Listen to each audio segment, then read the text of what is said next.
There's a kind of silence that doesn't come from peace. It comes from being unseen.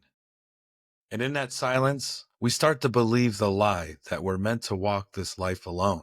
But what if being alone isn't the end of connection, but the beginning of understanding who we really are?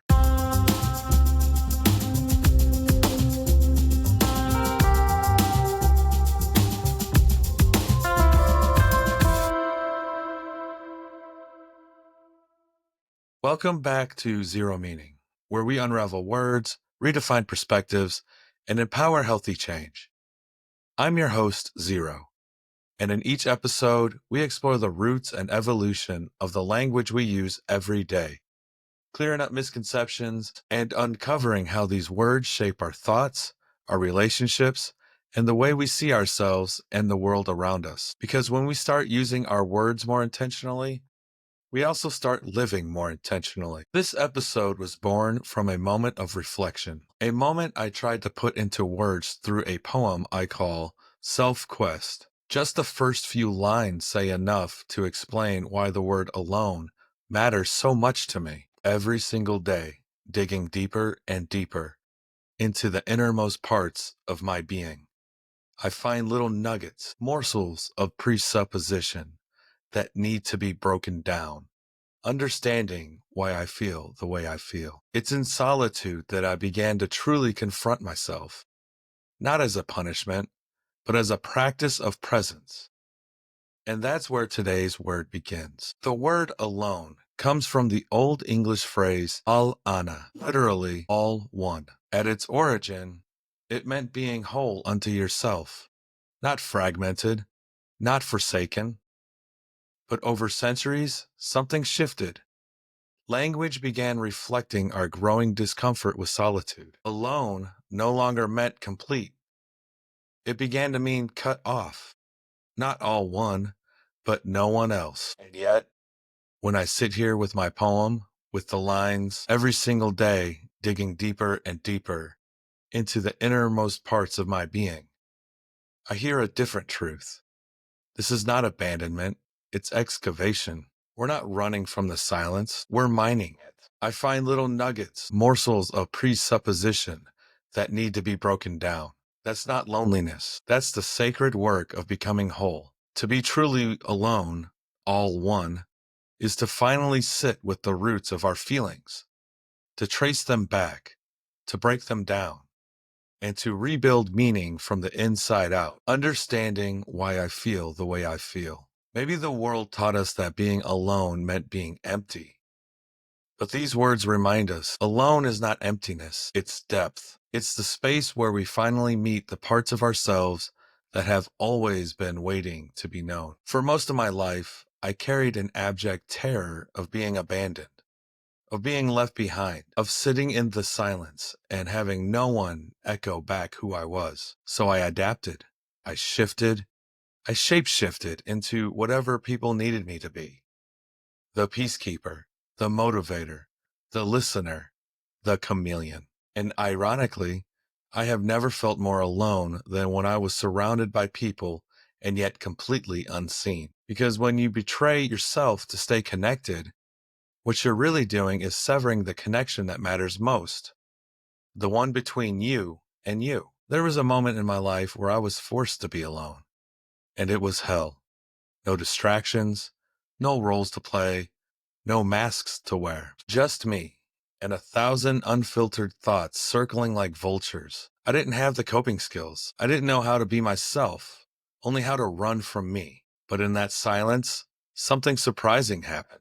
At first, I resented the stillness, but over time, I started listening to it. And in that stillness, I began to hear something small and profound, my own voice, not the echoes of others, not the noise of expectations, mine. That forced solitude gave me something priceless, the chance to face myself without performance, without audience, without the need to prove. And little by little, I started to become more comfortable with that aloneness. I found myself pondering the shape of my life, not just the pain, but the possibility. I asked myself, who do I want to become? What would it look like to build a life that was rooted in truth, not approval? And for the first time, I started building. not performing. I started dreaming, not hiding. I started becoming, not disappearing. That is the gift of being alone, not as exile, but as invitation. There was a time when I thought being alone meant I had failed, that I wasn't lovable, that I wasn't enough. But I see it differently now. Alone is not the absence of others, it's the presence of self. It's a return, not to loneliness, but to clarity, to honesty, and to stillness without performance. When I was finally forced to sit with myself, no masks, no mirrors, I realized that the parts of me I tried to hide were the very parts that needed the most compassion. I'd spent so long managing other people's comfort that I had never learned to hold space for my own discomfort. Alone gave me that space. And from that space, I didn't just survive. I started to build a vision, purpose, a voice that was finally my own. That's the shift. Alone is not a void you fall into. It's a foundation you rise from. It's where we learn to become whole without waiting for permission, where we learn to validate our own emotions and find peace in our own company. It's where we stop proving ourselves and start being ourselves. So when you hear the word alone, I want you to remember this. You're not empty. You're not broken. You're not forgotten. You are becoming. Because sometimes being alone isn't about being without others. It's about finally being with yourself. And if this message resonates with you, if you've ever felt the sting of loneliness or the quiet strength that can rise from solitude, I invite you to keep journeying with us. You can explore guided journals that help you dive deeper into reflection and healing by visiting sconeinscribe.com. If you're looking for words you can wear or sip from, check out our merchandise and poetic gifts over at sconeinscribe.etsy.com. And if you're craving connection with others who are walking their own self-discovery path, come join our growing Facebook community at Scone and Scribe. We're building something tender, real, and reflective, and we'd love for you to be part of it. Now, before we close, I want to leave you with a few questions to sit with, maybe journal about, or just carry with you into the quiet.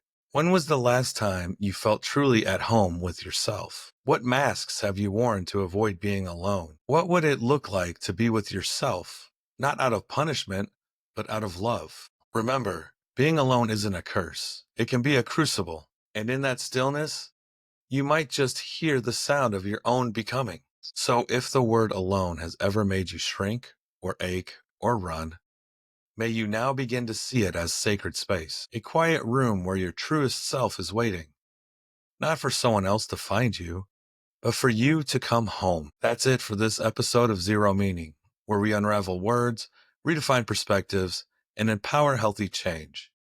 Words shape the way we think, and the way we think shapes the way we live. So choose your words wisely, question what you've been told, and never stop seeking the truth beneath the surface. Until next time, stay mindful, stay curious, and keep redefining meaning.